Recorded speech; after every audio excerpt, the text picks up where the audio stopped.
Bonjour à tous, bienvenue dans ce JT. Aujourd'hui, nous sommes en compagnie de Laurent Marc, journaliste au POER, pour commenter l'actualité de la semaine en Centre Finistère. Tout de suite, on fait le point sur l'actualité de ce vendredi 30 septembre dans le département. Justice pour commencer. Et le Finistérien Lucien Gorvan risque 2 000 € d'amende. Il fait partie des 60 faucheurs volontaires qui étaient jugés depuis mercredi à Colmar pour avoir arraché 70 pieds de vigne OGM à l'INRA en 2010. De son côté, l'INRA réclame 540 000 € de dommages et intérêts. Verdict le 14 octobre prochain. Visite d'un représentant Maasai en Finistère. En cette fin de semaine, Kenny Matampache est venu à la rencontre d'associations qui apportent leur aide au peuple Maasai. Ce vendredi, il était à Quimper. Brice Gouronec l'a rencontré. L'eau est une denrée vitale qui se fait rare dans certaines régions du Kenya. Présent sur le forum, Kenny Matampache, d'origine Maasai, est venu porter un message fort ici, en Finistère. Nous devons respecter la nature et l'environnement. Arrêtons d'être gourmands pour le profit d'une minorité. Nous sommes victimes de la mondialisation et de l'occidentalisation. Cela est en train de tuer nos valeurs culturelles. L'occasion pour Kenny d'entretenir des relations avec des associations locales, comme avec Retour à la vie. Retour à la vie est en fait un pont de dialogue entre le peuple Maasai et l'Occident. Toutes les informations que nous, Retour à la vie, pouvons communiquer pour l'instant à la France et peut-être un peu à l'Europe. Finaliser des projets, c'est aussi le but de cette visite. Nous travaillons surtout sur le long terme avec des projets de forage. Donc là, on est prêt à conclure un projet de forage parce qu'on est aidé par Quimper Communauté, par le Conseil général, par le Conseil régional, plus par des communes comme Pleven. Et puis aussi l'achat de vaches, puisque c'est leur nourriture. Pour eux, le lait de ces vaches, c'est la nourriture pour ces Maasai. Une conférence ainsi que la projection d'un film sur la culture Maasai est organisée à la mairie de Brest, en présence de Kenny Matampache, le vendredi 7 octobre. Revenons à présent sur l'actualité sociale très mouvementée de la semaine. Soulagement pour les 300 salariés du groupe laitier Even. Après 8 jours de mobilisation, les salariés ont obtenu un accord sur la prime d'ancienneté. Ils ont donc décidé de stopper la grève. Christophe Boucher a rencontré une syndicaliste de la CGT au siège d'Even à Ploudaniel. Au niveau de l'ancienneté, nous avons réussi à obtenir une ancienneté conventionnelle, c'est-à-dire du 3% en 5 ans, 6% en 10 ans et 9% en 15 ans. Les salariés reprochaient un financement par eux-mêmes. Là, on est arrivé à un financement qui se réduit vraiment considérablement par rapport aux propositions initiales. Nous avons atteint les objectifs que les salariés attendaient. Évidemment, les ambitions étaient plus hautes, mais c'est l'objet de la négociation. On sait très bien qu'on n'aura jamais la totalité de ce qu'on demande. Donc là, on était embuté depuis déjà plusieurs mois. Aujourd'hui, c'est une journée historique. On redémarre la mécanique. On sait que pour les années à venir, tout le monde aura de l'ancienneté. Social toujours, les salariés du Crédit Mutuel Arkea continuent quant à eux leur mobilisation.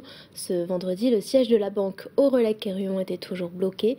Dans le Finistère, 50% des personnels suivent le mouvement. Les grévistes réclament une négociation salariale. Un nouvel appel à la grève est lancé demain samedi et lundi.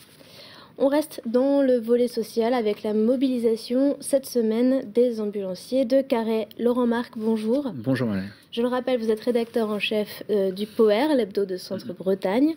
Pourquoi les ambulanciers se sont-ils mobilisés? Alors ils sont depuis le début de la semaine effectivement mobilisés, ils sont une dizaine. Ils remettent en cause le non-remplacement des heures supplémentaires qu'ils sont obligés selon eux de faire en fait. Ils pointent aussi du doigt une mauvaise gestion des plannings, ce qui fait qu'effectivement le feu couvait depuis quelque temps. Déjà l'an dernier ils s'étaient retrouvés dans cette situation-là cas, mais n'avaient pas manifesté, ne s'étaient pas mobilisés de la sorte. Là, ils ont décidé effectivement de passer à l'action. Pour eux, il y a un certain ral-bol qui se manifeste dans ce mouvement. Et alors, ça va continuer le mouvement? Alors pour l'instant, ils annoncent que c'est illimité, effectivement. Ils sont bien déterminés. Hein, on les sent déterminés à ne rien lâcher. Là, manifestement, là, c'est trop. Cette semaine, Laurent, la une de votre journal est consacrée à la possible arrivée d'une centrale à gaz à Brennilis. Ouais. Le dossier semble plutôt soutenu en Centre-Bretagne, en tout cas du côté des collectivités locales. Complètement. Et ils y voient là l'opportunité, très clairement, effectivement, d'avoir du travail, hein, de générer du travail. On sait qu'il y a la centrale nucléaire de Brennilis, dont on peut penser que les travaux de démantèlement vont reprendre, hein, s'il y a effectivement accord de l'État. Si dans la foulée, effectivement, il y avait création de cette centrale à gaz, on comprend que les collectivités territoriales et les maires soient favorables à ce chantier qui, pour eux, serait d'une part cohérent avec le pacte énergie demandé effectivement par la région, et puis ensuite, ça serait pour l'emploi un générateur de travail pour le secteur. Et est-ce que la population soutient aussi ce projet ? Alors, la population, il y a effectivement l'association Gaspard qui semble contre, hein, très clairement. Est-ce qu'il représente la majeure partie de la population? Je n'en suis pas sûr. Hein. Moi, je pense qu'on a sondé un petit peu, on est allé rencontrer les gens, et très clairement, Brennilis, les gens sont favorables effectivement à l'arrivée de cette centrale à gaz. Hein. Encore une fois, c'est du travail, il faudra la construire. Donc, si on la construit, les gens consommeront, on peut l'imaginer, sur le secteur. Est-ce qu'il y a des échéances, des dates qui vont tomber par rapport à ce dossier? Alors pour l'instant, il n'y a pas la préfecture n'a pas effectivement dévoilé de calendrier. Hein.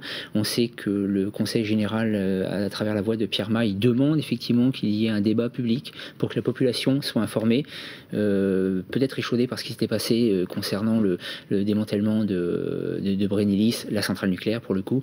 Donc pour l'instant, on n'a pas très clairement de visibilité. Hein. Alors, autre dossier dans le POER cette semaine, dossier sensible à l'approche des élections législatives, ça concerne les communautés de communes. Alors, que se passe-t-il ? Alors effectivement, là on a pour faire un petit historique, en 99 on avait demandé effectivement, on avait favorisé la création des communautés de communes. Maintenant ce n'est pas forcément cohérent avec le territoire, surtout ça coûte pas mal d'argent. On a bien compris que l'État a envie de faire des économies et demande la fusion de certaines communautés de communes, celles qui ont moins de 5000 habitants. Ce qui se passe, c'est qu'on est en train d'assister effectivement, on prend le cas de Carré, première communauté, qui effectivement est prête à accueillir des communes costarmoricaines qui d'ailleurs sont désireuses de devenir, puisqu'elles consomment, puisque c'est cohérent dans leur bassin de vie. A contrario, elles appartiennent déjà à d'autres communautés de communes, en l'occurrence celle du Kreis-Breizh, dont Rostronin est la ville-centre. Et à Rostronin, on a l'impression que Carré est le voisin en train de dépouiller très clairement sa communauté de communes. Il y a le même cas avec Huelgoat qui appartient à la communauté de communes des Monts d'Arrée, qui un temps était en train de se dire on va peut-être se rapprocher de celle du Yonelaise, avec comme ville-centre Brennilis encore, et qui finalement semblerait faire machine arrière et souhaiterait venir du côté de Carré. Revenons à présent, Laurent, sur le Tour de France qui laisse un goût amer aux cafetiers carrésiens. Ouais. L'URSSAF vient d'envoyer une note très salée aux restaurateurs qui auraient embauché du personnel sans le déclarer. Alors, des pétitions sont lancées, un collectif de commerçants pourrait se créer. Quelle issue pourrait-il y avoir à cette situation finalement? Alors pour l'instant, les commerçants sont abasourdis, ils ont vraiment pris un coup de massue. Hein. Une issue, il n'y a pas de création de comité pour l'instant. Manifestement, l'URSSAF n'a pas l'intention de caler sur le sujet, hein, ils sont très déterminés. Donc ça semble un petit peu nébuleux. Certains envisagent de prendre un avocat. Parce que les sommes sont élevées. Les sommes sont colossales. Hein. Effectivement, certains c'est 11 000, voire dans les Côtes-d'Armor, on dépasse les 17 000 euros. Ce qui touche à l'année, quoi. Ce qui, effectivement, représente pour certains le chiffre d'affaires de l'année. Alors qu'on leur avait demandé de faire des efforts pour l'arrivée du Tour de France. Et enfin, Laurent, l'équipe du film Bowling a quitté Carré après 3 mois de tournage. Comment la population a-t-elle vécu cette période? Je crois très bien. Au départ, ils étaient un petit peu, les Carrésiens étaient un petit peu réticents, ils se demandaient si on n'allait pas les tourner en ridicule. Ils ne le savent toujours pas, ils n'ont pas vu le film. Néanmoins, l'accueil de l'équipe a été super, ils ont vraiment été intégrés à l'équipe, ils ont été curieux, ils se sont portés volontaires pour être figurants. Je crois qu'ils sont vraiment piqués au jeu et ont vraiment apprécié la présence de Bouling sur la ville. Et puis en plus, ça fait parler de Carré très clairement. Donc le film qui sort le film doit, me semble-t-il, sortir début d'année prochaine, je crois. Merci beaucoup, Laurent Marc, d'être venu sur ce plateau. Merci à tous d'avoir suivi ce journal. La semaine prochaine, retrouvez Frédéric Lorenzon. Bon week-end à tous, au revoir.